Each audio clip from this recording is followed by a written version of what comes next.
GITV would like to thank our sponsors: Condor Outdoor, G4 Airsoft, Contour Camera, Aries by Z-Shot, and KWA. Welcome back, ladies and gentlemen, to GITV. My name is Tim, your host. Today we're going to take a look at a new old gun. What do I mean by that? This is the Classic Army Sportline Value Package, something we've had on our website for quite some time. However, as you'll notice, this one has an OD body. Something pretty new that Classic Army's throwing out at us. Now, me, personally, I don't really like the P90 or any bullpup gun for that matter. However, this gun has a lot of advantageous features to it. Number one being the built-in red dot sight. How many other guns have a built-in red dot sight? None that I can think of, at least, in the 5 seconds or less that I was thinking of right there. Built-in red dot sight. Unfortunately, batteries are not included, but this thing does take AAA batteries, so they're pretty easily accessible. There are 2 modes for the red dot sight: high and low, and obviously off. The switch is right here underneath the red dot sight. Much easier to reach with the magazine removed. However, it is easy to do so long as you don't have humongous fingers. If you like to attach other accessories to this gun, there is a rail to the right side here where you can throw on accessories like lasers or flashlights. The other version of the P90, which I think is more popular, is the tri-rail version that actually has 3 rails on this upper receiver instead of the built-in red dot sight. However, the red dot sight system is kind of cool, or the red dot sight version is kind of cool, because I don't see very many of them out there. So not only is the gun unique because it has a built-in red dot sight, it's unique within the P90 family because more people opt for the other version anyway. Another huge advantage to having a P90 is the fact that it's completely ambidextrous. Fire selector is right here underneath the trigger, accessible whether you're shooting left or right-handed. Magazine release is very easy to operate whether you're left or right-handed. Charging handle doesn't do anything, but it is on both left and right side. Even if your red dot sight runs out of battery or whatever, you forget to turn it on, this gun has iron sights on the left and right side on both sides of the gun. So whether you're shooting left or right-handed, this gun is completely ambidextrous. Also, obviously the big advantage with bullpup guns is that you have a relatively small overall length of the gun while keeping or maximizing the length of the barrel. This gun, I believe, has a 255mm barrel.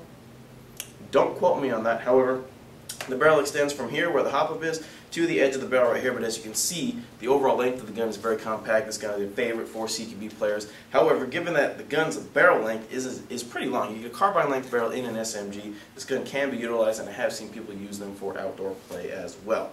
So, with that being said, me personally, not a big fan of P90s, but there are a lot of reasons why you should really like it. I'm going to get into more detail about this in the player's perspective after we chrono it. So let's bust the chrono out and see how hard this thing shoots. What's up, GITV? This is just a quick reminder to always have fun when you're playing Airsoft, but be safe, use common sense, and follow the law. Do not take your Airsoft guns out in public, especially not to school. You don't want to be the one that gets Airsoft banned for everybody now, do you?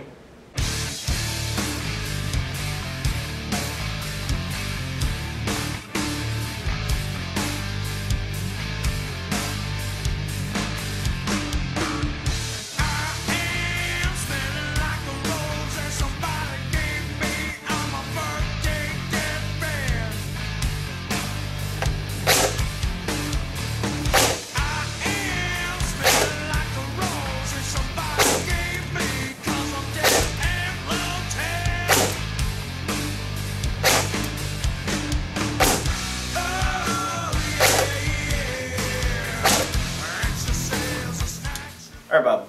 Tim. I don't really, I like the P90 a little bit, but me for personal use, I like it for, I think, different reasons than people would expect me to like or dislike. Why don't you just give me because your explanation is probably maybe less complex. Yeah, you were just telling me all the reasons you don't like it, and I was just trying to tell you why I like it. And basically, after using my KWA MP9 for so long, I've noticed that just being able to hold up this gun and the MP9 are the same, because you just need one shoulder and one handhold just to keep it So steady. you like it because it's compact and it's very usable with an axe. Yeah, I can use basically a melee weapon and hold this up at the same time, but for most people who probably aren't going to take a melee weapon and have it held out, I like this just because it's really short to your body, and normally, like with a gun that has in a non-bullpup configuration, your barrel would only be like this long, but with this, your barrel's like, what, 1.5 feet? I don't know the exact length on an E90. Well, I think it's...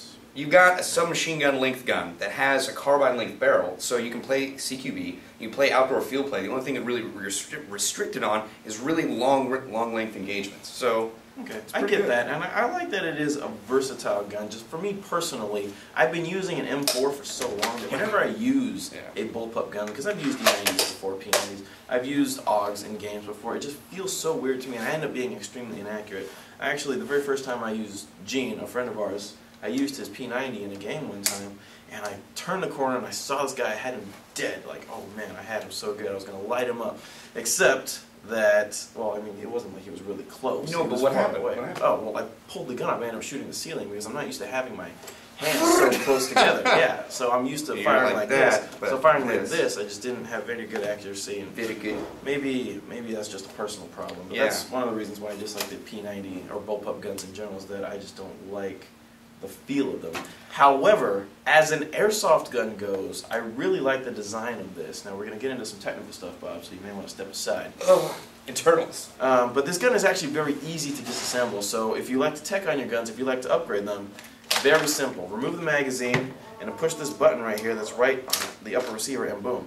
Wow. The front assembly comes right off. Makes it very easy to clean your barrel. Good maintenance procedure to practice. Makes it very easy to adjust your hop up, lube everything up. Very easy to take care of that. And if you want to get into the gearbox, all you have to do is remove the battery plate. And there's a plate right here, and these two screws right here that are holding the gearbox in. Yeah.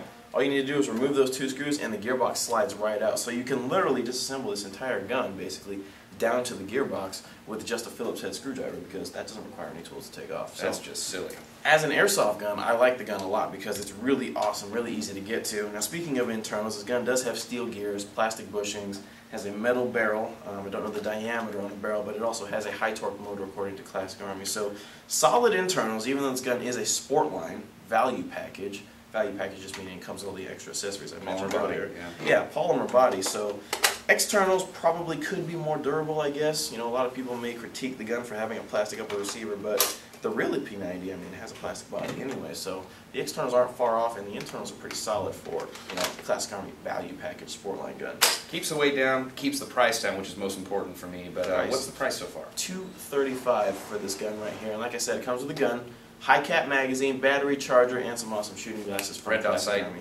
Red Dot sight is built in. Yeah. So I mean, right there, you're already up. If you were going to buy a Red Dot sight for any other gun, it'd be like what, between $35 and $135. Yeah. Check out the Classic Army OD Sportline Value Package E90. I know it's a mouthful, but you should be able to fit it in there. Oh, I just got that. Yeah. I'm Tim from Airsoft GI. And I'm Bob the Axeman Hildebrand. Thanks for watching.